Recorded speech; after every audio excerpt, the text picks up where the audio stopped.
very good evening and a warm welcome to Personal Finance. I'm Kukuletu Tsele. Well, this week we're exploring how to save for your firsts, your first child, property, car, and morbid but an important issue is your death. Well, education is an integral part of every child's life, but with its ever-increasing cost, educating your child could make you poorer if you don't save. Rita Cool from Alexander Forbes joins us now for a look at your available options to educate your child who has just begun grade R. Rita, good to have you. So a child in grade R is probably about, what, 5, 6 years old? Yeah. Is this the time for me to actually start saving, or should I have done this when the bun was still in the oven? If you can afford it, the sooner you start, the better. And then it depends on what you want to save for. Do you want to save for high school because you want to send the child to a private high school? Do you want to save for university? So you have to identify your target, what you would like to do. So identifying the target, let's deal with the 5, 6-year-old in grade R. We probably have to see them through another 12 years and maybe plus another 4 or 5 years in university studies. It's a difficult one and a long-term investment outlook, clearly. Yes. If you think about inflation targets for education, which is at least 9 or 10%, it is growing faster than what your salary increases are going to be. And the cost for universities would be 50,000 Rand now. By the time that your child gets to university, it is going to be 120,000 Rand. So you need to look at what you want to do and how long you have to achieve that target and then go for it. And you also have to look at, are you planning to send your child to a private school? Are you sending the child to a public school? Is your child potentially going to be a doctor because it's an 8-year study instead of a 4-year study? And I know you can't identify that for grade R, but it is something that you have to keep at the back of your head when you start doing the calculations. The number that stuck out for me was 50,000 now could be 120,000 Rand in 18 years' time. That's a scary number because I need to find that money somewhere. Yes. So the correct starting point, do I look at a certain percentage of my salary? There are very nice calculators on the web if you start looking for them. But if you start now and you look at something that's potentially going to grow with about 5%, it keeps up with inflation and your contributions also keep up with inflation, you can start with around 600 Rand per month, saving every single month until your child is starts with university and then all the way through a 4-year degree. And the cost, no books, no boarding or anything like that, just for the university will cost you more than 400,000 Rand. But you can get away with starting with about 600 Rand now. This is only one child? This is one child, yes. I think I'm getting depressed, but I don't want to. So let's talk about all the other additional stuff. You mentioned the school equipment that's needed. What if my child is someone who excels in sport? Yes. The additional costs there too. Yes, it could. People forget, if you look on a website and you start investigating schools, they say the school fees would be 100,000 Rand for a private school, high school at the moment, just a round figure. But you also have to book and budget for 6,000 to 10,000 Rand for new school clothes at the beginning of the year. You can double that value, the 100,000 Rand expense, if your child needs to go to a boarding school. So a good private boarding school is going to double the fee, so that's 200,000 Rand per year that it's going to cost you if you have to have the child sleep away from the house. It includes other things, stationery. Even at a public school, you can spend 1,000 Rand on stationery. Little things that that's not necessarily school related, but class trips. Where they raise money. And you're now sending your child to a private school with very rich classmates. How much are you going to be spending at birthday parties and keeping up with the Joneses? And you have to make a clear decision not to keep up with the Joneses and stick with your budget if you want to send your child to a very expensive school. It's a scary outlook, but clearly one needs to start by putting money away. Maybe let's focus on the different investment vehicles available. And first option would probably be a money market account or a bank account. Is that an ideal? It's a start, but I don't think it's an ideal, because if you look at saving for university, that is going to be 13 years away. So you've got 13 years where you can get market growth if you put your money into a unit trust, for argument's sake, or an exchange traded fund. If you put your money in a money market, you are barely going to get a inflation-linked return. And inflation over time, your money is not going to keep up with inflation. So you need something that is going to give you 10 or 15%, and therefore you can be more aggressive aggressive the longer the term is going to be. So you could consider unit trusts, and if you're saving for the school deposit for next year and it's less than a year, then the money market I think is fine. But if you're looking at anything more than 3 or 4 years, you can definitely go more aggressive. You can make use of an education policy. Tell us about those, because some people say that they're good and others say there's funny terms and conditions attached to them that might not work in your favor. Yes. The nice thing about an education policy is that it normally allows you to save a fairly small amount. So if you can't afford 500 Rand per month to go into a unit trust, then you could potentially start with something as little as 150 Rand. It is nice because you can't touch the money for a certain number of years, and for certain people, if they have accessible money, that money disappears. So if you know that this money is for your child and you can only get hold of it in 10 years time, then it protects the money.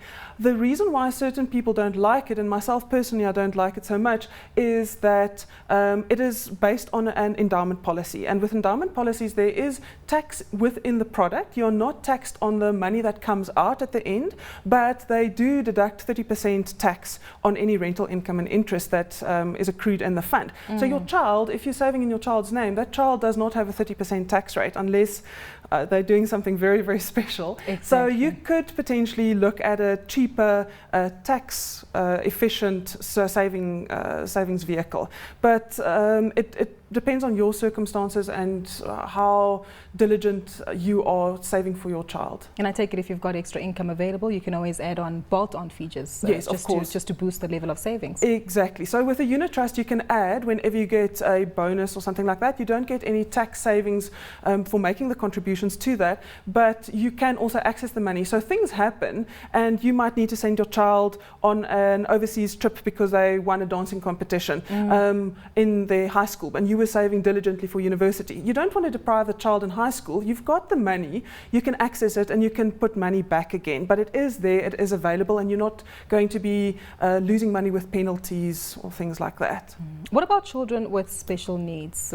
Do you also need to increase the amount of savings then for them? Yes, of course, because they might need extra classes that is going to cost, and that's just going to increase every year. They might have to go to a special school, need special tutors, and you have a child that's very bright and is going to study overseas, and then you have to do your budget in pounds or in dollars. So all of those things, you might not know all the information right at the beginning, but you have to start someplace, and starting someplace is better than not starting at all. So as your child grows up, you can see they're more interested in sport, or the likelihood is there that they're going to qualify for a sport or an academic bursary, and those will change your plans. But with any good financial plan and with planning, you need to adjust, because you're not going to just book your Cape Town visit in December and not look at it again until you arrive there. You're going to shave it and change it, and the same thing when you do planning. As your situation changes, you need to change your financial plan, and the same thing for your children's planning as well. And the one thing that you do have to remember is it's all fine and well to send your child to a very nice school, but it is going to be at your cost, because this same budget and the same salary that you earn on a monthly basis now has to cater for your child saving and for your retirement saving. And you have to be very cognizant of what you spend on the child and what do you save for yourself in the long term as well. Otherwise, you hope that that child is going to find a very nice job to be able to look after you at retirement. Exactly, and maybe if that's a common trend that we're seeing, because so often there are lots of people who take withdrawals from their retirement savings, are people starting to spend more of that money on education instead of paying up their bonds or refurbishing their kitchens? It depends on during what time of the year. If December and January, lots of people would use the money for the deposits. And that's also something to take in mind, that you are not necessarily spending this money on a monthly basis. You can get discounts if you pay in January and you pay the fees early. But yes, people are still paying off their bonds quite a lot at this stage. Sure. Let's take a look at the worst case scenario. Yeah. A parent who has a child who is 18 years old, just finished matric last year, has absolutely no savings available. Is a study loan the only and the best option? you will probably have to go for a study loan, and then that child also has to take on waitressing jobs. Like most of us, we did several things to get the money to be able to study. But a study loan is not a bad plan. So if you haven't studied, there are alternatives. Like I said, there are bursaries that you can apply for, and you don't have to necessarily only apply in South Africa. There are lots of foreign companies and places that would give bursaries for South African citizens to study. What's interesting is that in this whole conversation, we're talking about one child. So yes. for somebody out there who has to face the reality of 2 or more, yes. Clearly this means that their saving strategy needs to be more aggressive. Yes, and so it's basically double of everything. Or triple. Or triple, yes. So that's also something that you have to think about before you have a second or a third child, unfortunately. Maybe coupled with the education as well, something that's a particular trend with children is obviously healthcare. Your children fall ill, you need to beef up your medical aid savings, or the worst case scenario where they get diagnosed with a terminal illness. Does that also come on as something, as an additional saving that you need to take care of with your first child? I don't think necessarily additional saving, because if you're on a very good medical aid, that should cover the day-to-day things. There are policies in place. For example, if you take out a severe illness policy in your own capacity, certain companies add on for free. In a lot of cases, they add on a severe illness cover for the children on top of your policy. So if you do your financial planning very well, then you could get the benefit of having your child covered in any case. So for someone like me, no children, just recently married, let's get the 5 key takeaway points that I need to plan for before exploring that avenue. Have a look to see how many children you can afford, what you would like for them in their future. So do you anticipate a private school? Do you anticipate university? Start sooner. With anything, you're probably going to have lots of conversations about which school to go to. Find out sooner rather than later how much those schools are, so that you can start budgeting. And as I mentioned, you can start with 600 Rand if you're saving for university, but that, if you're saving for a private high school, it could be 3,000 to 4,000 Rand per month that you have to start saving right now. So that is going to make a big difference in your budget. And then review your plan on an ongoing basis, because your situation is going to change and your child's needs will change as well.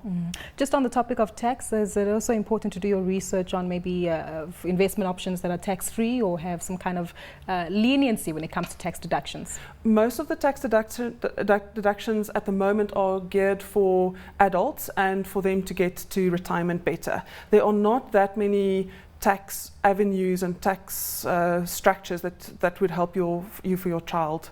So it's mostly for the adults at the moment. But if you do yours correctly, and you save some tax on your savings, you have more to save for your child. Rita, at the moment, I can just afford me.